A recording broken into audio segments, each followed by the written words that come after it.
बिस्मिल्लाहिर्रहमानिर्रहीम। अस्सलाम वालेकुम।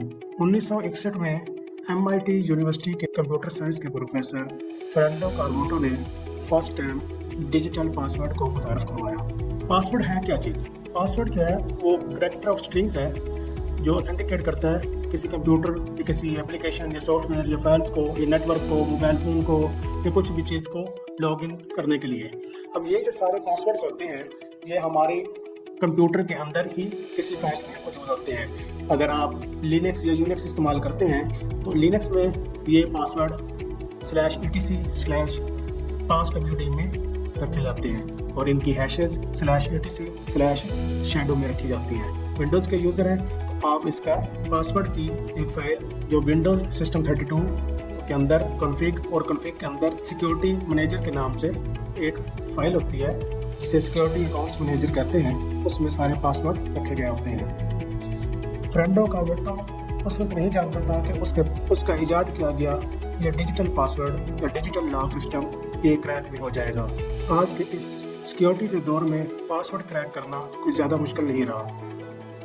पासवर्ड क्रैकिंग के लिए मुख्तलिफ टूल्स और मुख्तलिफ हरबे इस्तेमाल किए जाते हैं। उनमें से कई टूल्स ऐसे हैं जो मैं आपको बताना चाहता हूँ। पासवर्ड क्रैकिंग के मुख्तलिफ टाइप्स हैं। इसमें सबसे इजी टाइप तो ये है कि अगर आप किसी यूज़र को जानते हैं और उसके बारे में मालूमात रखते हैं, उससे बातचीत कर सकते हैं, तो आप उसके पासवर्ड को गेस कर सकते हैं। सबसे इजी तरीका यही है कि आप उसके पासवर्ड को गेस करके पासवर्ड लगा लें। इसके अलावा जो डिजिटल तरीके हैं उनमें मुख्तलिफ तरीक़ों में से brute force, dictionary attack, rainbow tables, hash tables, मुख्तलिफ चीज़ें हैं। इसमें जो ब्रूट फोर्स मेथड है पासवर्ड क्रैकिंग का वो इस तरह है कि इसमें मुख्तलिफ स्ट्रिंग्स की कम्बिनेशन बनाए जाते हैं। मसलन अगर हमारे पास ABC है तो हम पहले A, फिर AA, फिर AAA, फिर AAA, B, फिर BBB, इस तरह इस्तेमाल करते करते हम पूरी ABC और 1 2 3 और इन चीज़ों को कम्बिनेशन बनाकर इस्तेमाल करेंगे और पासवर्ड गेस करने के लिए यूज़ करेंगे। आप यकीन माने कि अगर आप सारी चीज़ों के पासवर्ड बनाने के लिए और उनको गेस करने के लिए ये कम्बिनेशन बनाएं, उसके लिए आपको कम से कम 5 साल दरकार होंगे उस पासवर्ड को टेस्ट करने के लिए। अगर एक पासवर्ड को चेक करने के लिए अगर आपको 1 सेकंड का वक्त लगे। इसी तरह डिक्शनरी अटैक्स हैं। डिक्शनरी अटैक्स के अंदर आप हाइड्रा, हैशकैट और मुख्तलिफ किस्म की चीज़ें यूज़ कर सकते हैं। इसमें काली में John the ripper, Hashcat, hydra और अदर टेक्निक्स भी यूज़ की जाती हैं। इवन के काली मशीन के अंदर पासवर्ड की एक मुकम्मल वर्ड लिस्ट मौजूद होती है जिसे ROQ.txt के नाम से जाना जाता है। इसी तरह आप एक कंडीशनल अटैक्स भी इस्तेमाल कर सकते हैं। हमारे यहाँ अक्सर यूज़र्स एक ही पासवर्ड मुख्तलिफ वेबसाइटों या मुख्तलिफ यूज़र नेम्स के लिए सेम पासवर्ड इस्तेमाल करते हैं और उसी को यूज़ करते रहते हैं। अगर आपको एक पासवर्ड पता चल जाए आप उसके मल्टीपल अकाउंट्स को हैक कर सकते हैं। इसी तरह कुछ लोग हाइब्रिड टाइप के पासवर्ड यूज़ करते हैं जिसमें वो फर्स्ट हिस्सा तो उसका सेम होता है मगर लास्ट वाला हिस्से में मतलब चेंज करते रहते हैं। मिसाल के तौर पर उन्होंने फर्स्ट नेम रखा है और आखिर पर 1 2 3 4 5 6 7 8 9 इस तरह वो चेंज करते जा रहे हैं मगर शुरू में उनका नाम वही रहा है।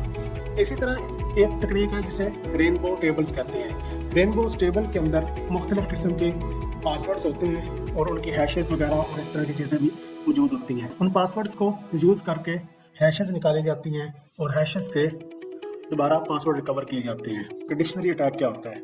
डिक्शनरी अटैक में आपके पास एक डिक्शनरी की तरह एक लिस्ट होती है जिसमें मुख्तलिफ किस्म के पासवर्ड लिखे होते हैं, जिसमें politicals, movies name, music groups और अदर टॉपिक्स की कम्बिनेशन के पासवर्ड बने हुए होते हैं। तो ये 1 बाई 1 उस पासवर्ड को मैच करता है। जहाँ पर वो मैच होता है वो हमें पासवर्ड बता देता है। इसके लिए बाकायदा टूल्स यूज़ होती हैं क्योंकि इसके लिए बहुत सारा टाइम दरकार होता है। इसी तरह एक तरीका है फिशिंग अटैक का, जिसमें जो हैकर है वो एक फेक वेबसाइट बनाकर उसको भेजता है और जो यूज़र है उसके अंदर अपना लॉगिन और पासवर्ड डालता है जिसे वो कैच कर लेता है और उससे वो यूज़ कर सकते हैं। मिसाल के तौर पर अगर आप फेसबुक यूज़र हैं तो जब आप लॉगिन होते हैं तो आपको उसमें अपना यूज़र नेम और पासवर्ड देना पड़ता है। अगर कोई हैकर फेसबुक जैसा एक पेज बनाकर आपको भेज दे और आप उसे बगैर कंफर्म किए यूज़र नेम और पासवर्ड लिखेंगे तो वो पासवर्ड और यूज़र नेम उस हैकर तक पहुंच जाएगा और वो आपका ईमेल खुद खोलकर उसको यूज़ कर सकता है। इसके अलावा मालवेयर और सोशल इंजीनियरिंग अटैक्स भी शामिल। अब आता है कि हम अपने पासवर्ड्स को सिक्योर कैसे करें। पासवर्ड्स को सिक्योर करने के लिए हमें मुख्तलिफ तरीके इस्तेमाल करते होते हैं। मिसाल के तौर पर हमें एक ही पासवर्ड मुख्तलिफ जगहों पर इस्तेमाल नहीं करना चाहिए। दूसरा, हमें एक स्ट्रॉन्ग पासवर्ड इस्तेमाल करना चाहिए जिसमें स्मॉल और कैपिटल, एक स्ट्रॉन्ग पासवर्ड जिसमें small and capital alphabets, digits, symbols वगैरह इस्तेमाल हो, जिसको इस्तेमाल करते हुए कंप्यूटर की भी रिसोर्सेज यूज़ हो और इंसानी दिमाग भी यूज़ करते हुए सोच में पड़ जाए। ये थी हमारी आज की वीडियो, इसलिए हमने पासवर्ड और पासवर्ड क्रैकिंग के बारे में सीखा। अब हमारी इस सीरीज़ के बाकी वीडियोस में हम पासवर्ड क्रैक करना सीखेंगे। तब तक की इजाज़त दीजिए। अगर आपको वीडियो पसंद आई हो आप लाइक एंड सब्सक्राइब कीजिए। बहुत शुक्रिया। अल्लाह हाफिज़।